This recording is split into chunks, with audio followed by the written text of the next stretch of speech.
So did The Rock betray his brand? The answer is complicated. Are people still smelling what The Rock is cooking? In other words, are people still responding to the product attached to his name? Does The Rock still guarantee success? When The Rock Johnson's live action adaptation of Moana has flopped, another disappointment for one of the biggest movie stars in the world. The movie had everything that should have worked: a globally recognized Disney property, a character audiences already loved, and one of the biggest actors and personal brands on the planet attached to it. But the results have raised the question that is becoming harder to ignore. Is The Rock's personal brand losing its power? The reported production cost for Moana live action was around $150 to $250 million, depending on the estimates, before marketing and distribution costs. And so far, the box office performance has been far below what would be expected from a Disney live action remake carrying The Rock's name. And that leads us to a much bigger question: is The Rock's personal brand on a decline? Can this actually be proven? And if there is a problem, what caused it? More importantly, what can anyone building a personal brand learn from the evolution of Dwayne Johnson's brand? Because this is simply not about one movie. A great personal brand is not judged by one failure. It is judged by patterns. So in this video, we are going to examine The Rock through 4 major tests of personal branding. First, are people still smelling what The Rock is cooking? In other words, are people still responding to the product attached to his name? Does The Rock still guarantee success? Second, has Dwayne Johnson remained true to the identity that created The Rock? Has the promise remained the same? Third, what does the audience actually think about The Rock today? Because a personal brand is not what you say about yourself. It is the intersection between what you communicate and what people believe. And finally, do people get tired of personal brands? Or do they get tired when a brand stops showing the complete human being behind the image? So let us begin with the first question. Does The Rock still guarantee success? Are people smelling what The Rock is cooking? So for years, the answer seemed obvious. Yes, The Rock was one of Hollywood's safest bets. Attach Dwayne Johnson to a project, generate attention, sell tickets. From Fast and Furious to Jumanji, he became one of the most bankable stars in the world. But when we look at his recent movie record, something interesting appears. The Rock still has enormous power, but his name may no longer guarantee success. Let us look at the number. First, Fast and Furious, Hobbs and Shaw 2019. Production budget for this was approximately $200 million, and the worldwide box office approximately $760 million. Major success. This was the height of The Rock's commercial power, a character built around his personality, a franchise audience already understood, a clear commercial win. But you must understand that this was an offshoot of the Fast and Furious franchise. So there was already an audience on ground from which The Rock could actually bank from. And then we also have Jason Statham on the movie. So anyway, Jumanji, the next level. This was in 2019. Production budget was approximately $125 to $150 million, and the worldwide box office was about $800 million. Also great. Major success. Again, the formula worked. The Rock was not just appearing in the movie. His presence was part of the reason audiences came. But also, mind you, we had major stars on that project also. So it wasn't just The Rock alone. We had real big characters, real big actors on that movie. Then we have Jungle Cruise.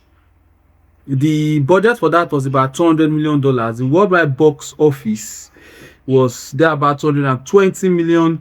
Underperformed. The movie had a major star, a major studio, and a large budget, but it struggled. Then 2021 also we had Red Notice. This was also approximately produced at there about $200 million, but it was released primarily to Netflix. So no figure at all. Then we have Black Adam in 2022. The budget for this was also about $200 million, but it made there about $393 million about. So it's underperformed. Why? Because on paper, even though $393 million sounds impressive, but for a movie with that budget, it had to make probably there about say $400 million or more. So this underperformed. Then we have DC League of Super Pets. The budget for this was there about I think now $90 million, and then box office came out at $200 million. This performed moderately. Then we have Red One. I loved Red One actually.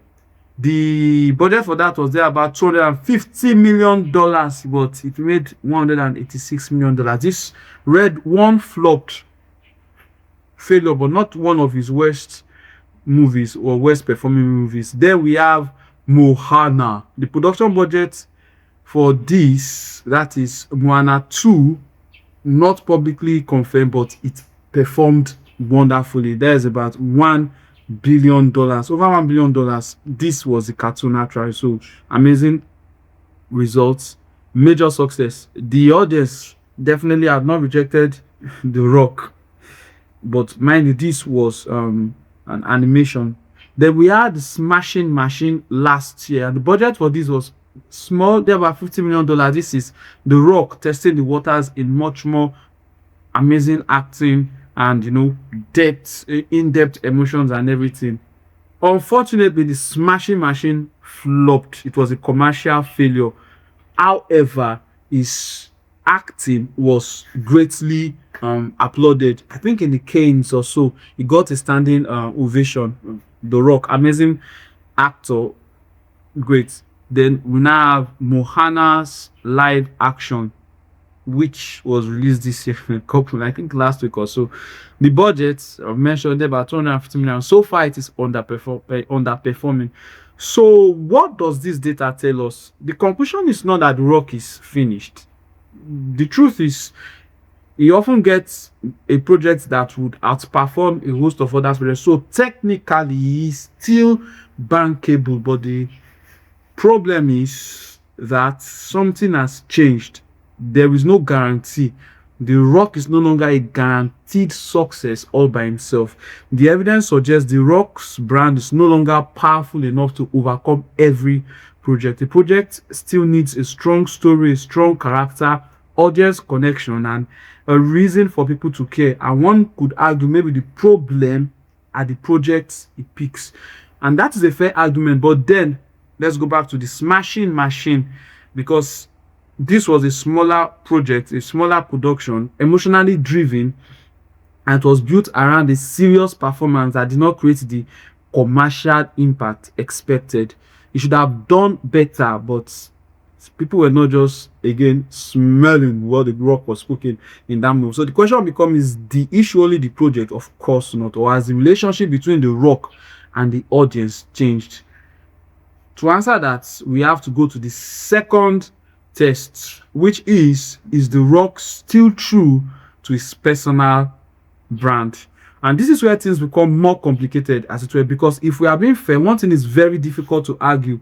Dwayne "The Rock" Johnson has been remarkably consistent. The themes he has promoted for decades have really changed: hard work, discipline, family, self-belief, overcoming adversity. The idea that success is built and not given. From wrestling to Hollywood, the message has remained almost identical. So the question is not, did The Rock betray who he said he was? That is actually difficult to prove. The more interesting question is, did the version of himself that he kept presenting lose the very elements that made people connect with him? Because the original power of The Rock was not simply that he was a winner, it was why he was a winner. The original work was not just a winner, he was confident, arrogant. Remember these days in WWE, funny, charismatic, entertaining, rebellious. But underneath all of that was something very important. It was his trouble. The Rock was not interesting because he was unbeatable. He was interesting because he was a fighter. He was the guy who had to prove himself. The guy who was underestimated. Yeah, the guy who had people against him. The guy who could stand against authority and say, I will succeed anyway. And that was the emotional connection. People were not simply connected to his success. They were watching someone who represented the possibility of transformation, and he did it gloriously. Someone who went from rejection to acceptance, from outsider to champion. This was not just an underdog who became successful. This was a story of an underdog that became extremely successful, from being doubted to becoming undeniable. But now, the evolution of the brand. The problem is not that The Rock became successful. Success was the entire point anyway. The problem is that what part of the story remained visible. Over time, the branding shifted to winning, achievement, success, discipline, power, influence, positive. Didn't seem as though he had any challenge anymore. Those are all parts of Dwayne Johnson, of course. And to be clear, the man has demonstrated extraordinary discipline in all of these things. Movie after movie, business after business, project after project. He's not someone who appears lazy or uncommitted. He has always been hardworking. But the woman's story is not just the victory. The success matters because there was struggle. The missing element, therefore, is the underdog. The argument is not The Rock change. The argument is The Rock removed some of the elements that made people emotionally invested in him. The underdog became less visible. The rebel became less visible. The outsider became less visible. The person fighting against the system became less visible. What remained was the ultimate winner. Yeah, this is where the challenge became bigger. The real life brand became the character. Inside movies, there is nothing wrong with playing unbeatable hero. Of course, audiences understand fiction. A superhero can almost be impossible to defeat. An action star can survive impossible situations. This is entertainment. The problem happened when that same energy extended beyond movies. The Rock persona became connected to his interviews, his social media, his business, his public appearances, his personal identity. The audience was no longer only seeing a character, they were seeing the same image everywhere. The successful man, or the unstoppable man, the disciplined man, the man who always wins consistently, the larger than life figure. And this is where the distance began, because while the audience was watching someone become more successful than almost anyone could imagine, they themselves were experiencing economic pressure, uncertainty, career struggles, family responsibilities, everyday difficulties. The Rock's day one fans were not winning consistently. Sad, but true. So the audience changed, The Rock remained consistent, but the emotional connection became harder. Another challenge is that Dwayne Johnson has been extremely effective at managing his public image. He controls what he shares, how he appears, what message is repeated, and what emotions are highlighted. This is not a bad thing, but the danger is what the audience only sees is a polished version. They start wondering what is missing.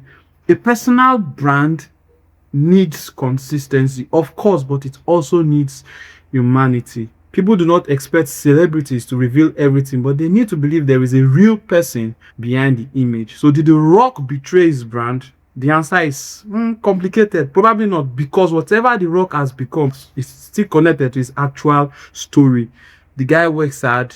He has overcome obstacles, a lot of it, and he has built himself. He has created opportunities, an amazing personal brand. But the personal brand is not only about whether the story is true. It is about whether people can still connect with the story. And this is where the challenge appears. The Rock became so successful at becoming The Rock that some people began struggling to find Dwayne Johnson underneath. So the question is not, is The Rock fake? The question is, has the symbol become bigger than the person? Because the person people originally connected with was not simply the winner. It was the person who fought to become the winner. And this brings us to the third trademark. What do people actually think about The Rock today? Personal brand, again, it's not simply what a person says about themselves. It is a marriage between two things. First, what the person or a company or a celebrity communicates about themselves. And second, what the audience actually thinks or believes about them. The creator sends a message, the audience receives it. Then one of three things happen. They accept it and amplify the message. Yeah. They reject the message completely and tell you to they they reinterpret the message and create a different meaning. This is where personal brands become complicated, because Dwayne Johnson may have a very clear idea of what the rock represents, but the audience is constantly updating what that symbol means. And recently, some part of the audience began seeing the rock differently. Not because they suddenly hate him. Mind you, I doubt there is anybody who outrightly hates the rock. Not because they believe everything about him is false, but some actually believe a part about him is false, but because the relationship between the image and their perception began to change. Now, there are a couple of incidents that happened that began to sort of shift their perception of the rock. First, the Maui moment. Yeah, one of the biggest examples of the rock's controversy, which was around the Mao fundraising campaign involving him and Oprah Winfrey after the devastating wildfires in Hawaii. We got to deal with them. Now, the intention was to help, of course. The stated goal was positive, but the reaction from some members of the public, actually a whole lot of the public, revealed something deeper about how celebrity brands work. The criticism was not simply, why are they raising money? The criticism was, why are extremely wealthy people asking ordinary people to contribute? And it's a valid question. Again, this is about perception. From the rock's perspective, the message may have been, we have influence and we are using that influence to help. But part of the audience interpreted it differently. You are now part of the wealthy class that we are struggling against. Now, that moment exposed the difficult reality for personal brands. The same success that creates admiration can also create distance and hatred. The person who once represented and made it despite the odds can eventually be perceived as, I am now part of the group that benefits from the system. And in the rock's case, I am a system. Now, that does not mean that the perception is necessarily fair. But perception is where the brands live. Now, another example is the long-running discussion around the idea that The Rock allegedly has a no-loss clause in his movie contract. The exact details of that arrangement are difficult to verify, but the perception itself became powerful. And why? Why not? Because it reinforced a larger criticism that The Rock had become someone who could not be challenged.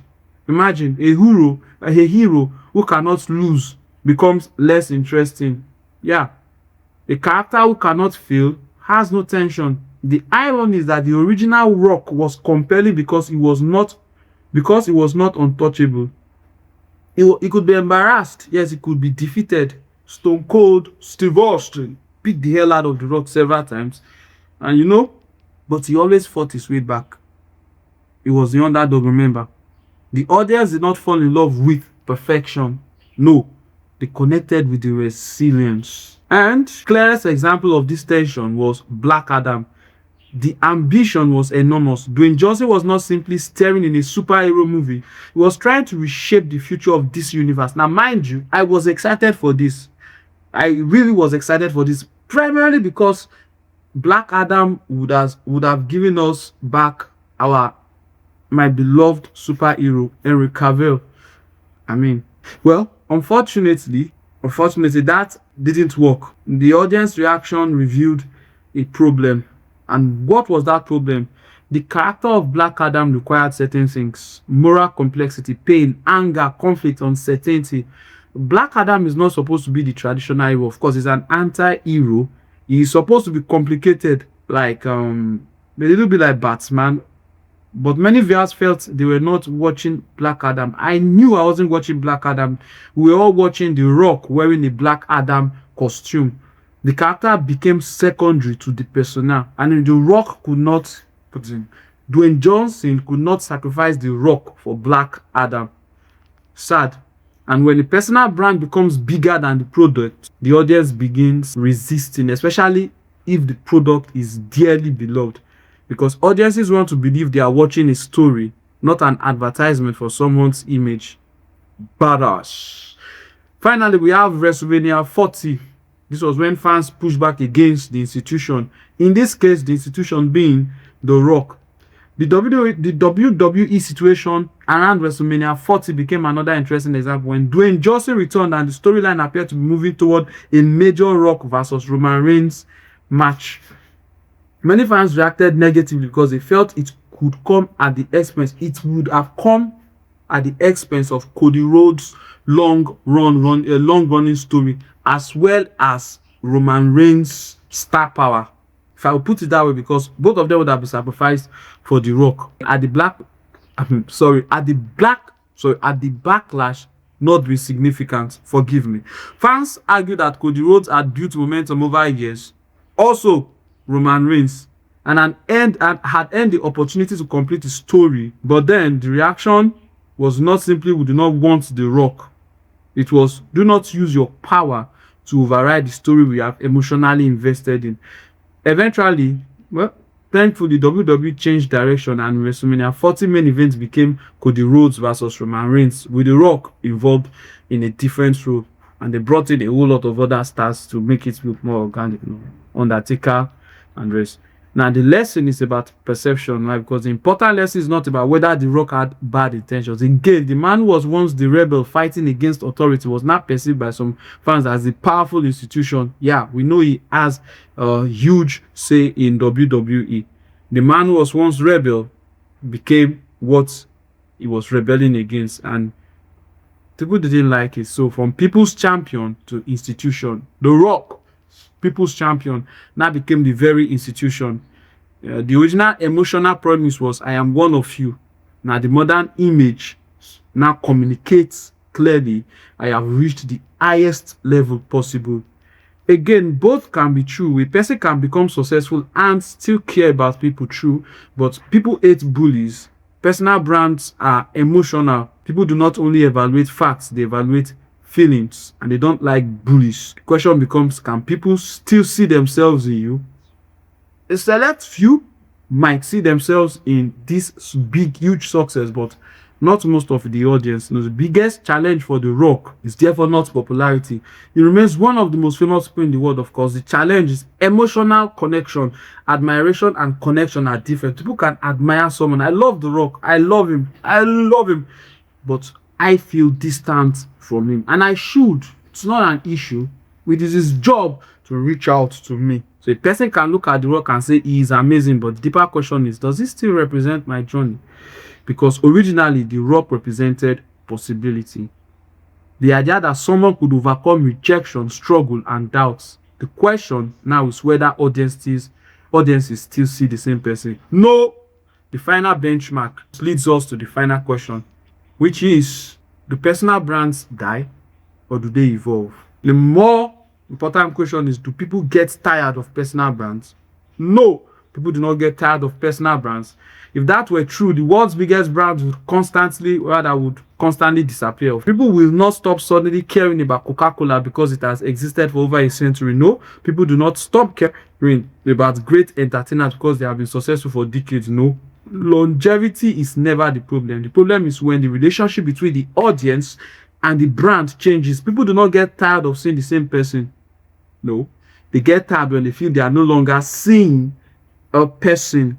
They feel they are only seeing a performance. The difference between a character and a person. Now, this is where we go to. This is where the comparisons with other action stars become interesting. Take Jason Statham. Jason Statham has built an entire career playing a certain type of character, the tough guy, the professional, the action hero who has been the beekeeper, who has been the mechanic, the transporter, everything. The person who walks into a room and handles impossible situation, beats 5,000 people in a sitting. But there is an important distinction though. The audience understand that Jason Statham is an actor playing a role. We do not necessarily believe Jason Statham, the real person, is the exact person as every character he plays. Which is why embarrassing things can happen to him and we don't really care. Why? Because he's Jason Statham, he's a cool dude. He's like me, he's like you. Way wealthy though. Way wealthy. That separation protects the brand. The audience can enjoy the fantasy. Yeah, we know we are all playing with him, They can believe the character, yes, because we know where the character ends and the person begins. And shockingly, many have said he's a great guy. Not shockingly, though, he should be a great guy.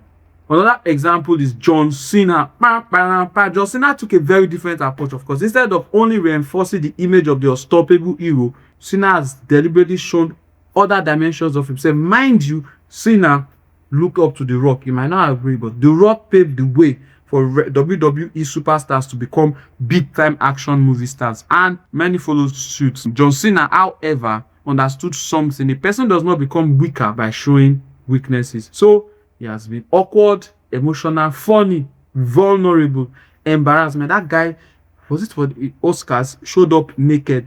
John Cena is crazy, and we love it for him. We know John Cena character, the actor, and John Cena the person, at least to an extent, a genuinely great guy. I'm not saying The Rock is not a great guy, but we know that the buck stops at when he plays an action superstar and when he's just being himself. In fact, vulnerability can strengthen personal brands because it creates connection. The audience does not need to believe you are perfect, they need to believe you are human. And the last example is David Bautista. Dave Bautista is another interesting comparison. He came from professional wrestling, of course, also fought, towing the line of the master, The Rock. Now, he has the physical presence of an action star, though he has lost weight seriously. Has he?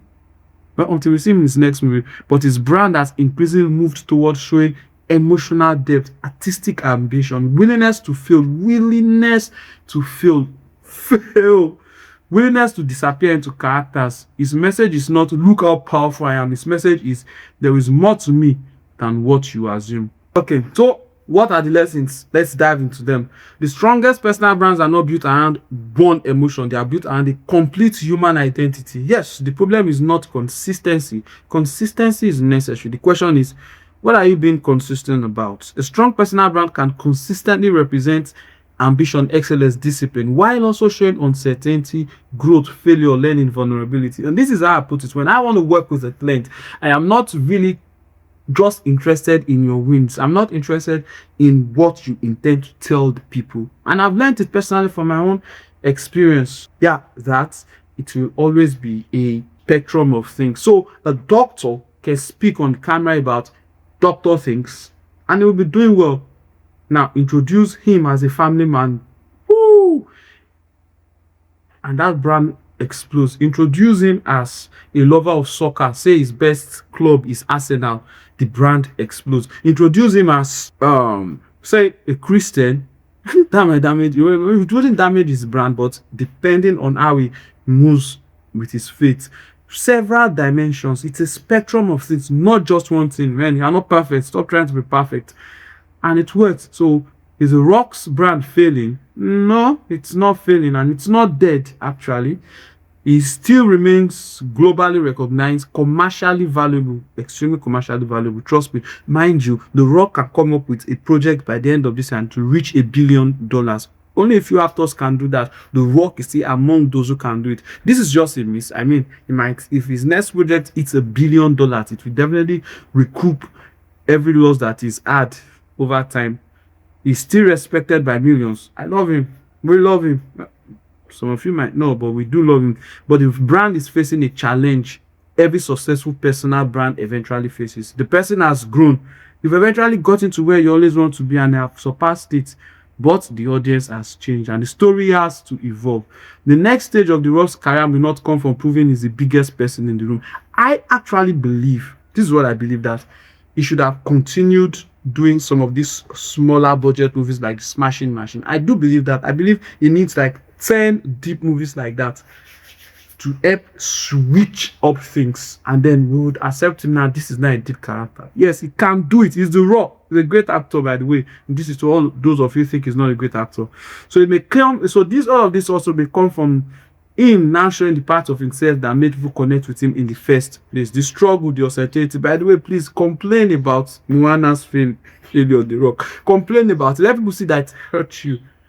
You understand? Let there be conversation. Speak with the audience. Don't just go come out to us and they show up with next time with a new movie. Doesn't work that way, man.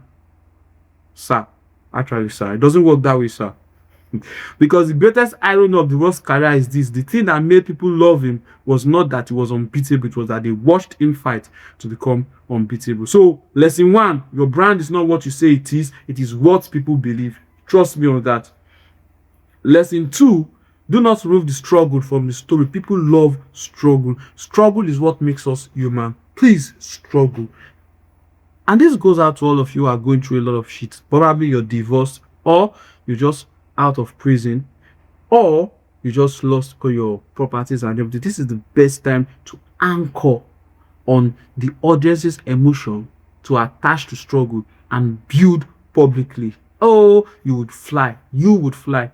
Especially if you've had huge experience doing so many things. So that means you're not just a failure. Nobody's a failure. That means you failed in certain key things, but you still have a huge experience to bank on. That's the best time for you to start building your personal brand. Personal brands are not meant for people doing it all right. They are meant for human beings. Lesson three: do not let your success erase your origin story. Please don't let it. I know it gets to your head, and I know it will get to a point where you're so huge and big, and the things you used to feel and sense does not. That is why you go and research. Do research. Go hungry for a while. Visit the poor places. Do not be far from the people you are entertaining. Do not be far. Lesson four: your persona should be a tool, not a prison. Yeah, you don't need to put unnecessary clauses in things. Fail, man. Don't put yourself in a box. Lesson five: never let the brand become bigger than the work. Again, the work is more important. Personal brand can open doors, but the work must continue earning trust. The audience eventually ask, am I interested because this person is talented, or am I only being sold the personality? People hate being sold to, and it's a big issue in Hollywood today. Sorry. They are selling us things. They are teaching us. They are trying to tell us how to think, for God's sake. I do not see a movie because I want to think. That's just the fact. I want to be entertained. Suspend belief, but let it be rooted in, there's a word for it, imagination, in desire. That means, even though I did say I love Supergirl and that she is beautiful, but that's just me. I love my things broken. I love my things with their tooth awkward. But that's just me. So in the mind of nerds, if they want their Supergirl to be voluptuous, please give them a voluptuous Supergirl. It's fictional. You ain't gonna get it anyway. Lesson six: people see the full human being. Rather, let people see the full human being. The greatest personal brands are not built on perfection. They are built on trust. Yeah. And trust comes from seeing the whole picture. The wins and the losses. Yeah. The smiles and the tears. The confidence and the doubts. You know what I think? A documentary on how the smashing machine was created would do The Rock better good than just the action. Mind you, are not trying to prove to critics and Kanes that you are an amazing actor. It's the audience, it's us. So do something about that. Final conclusion, which is, so did Moana prove that The Rock's personal brand is failing? No, not exactly, but it may have revealed the deeper challenge.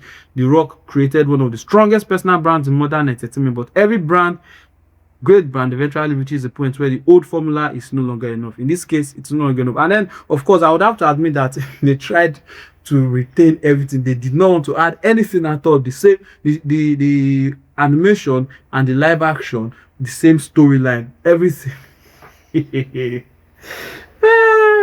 And now netizens are saying, no, they should have changed it. What if they had changed it? They would have assumed. I mean, it's very hard to please the audience. Sometimes we audiences can be crazy. Anyway, that is all. If you love my videos, subscribe. I'm going mad. I'm going crazy. I own an agency called Covy, and I help people build their personal brands. I work with just a few clients, and I'm hoping to work with you. Let's build a personal brand from scratch, from strategy up to conversion or influence, or you want to get to the Rock's level. We can do it. I'm not kidding. See you in the next video. Bye.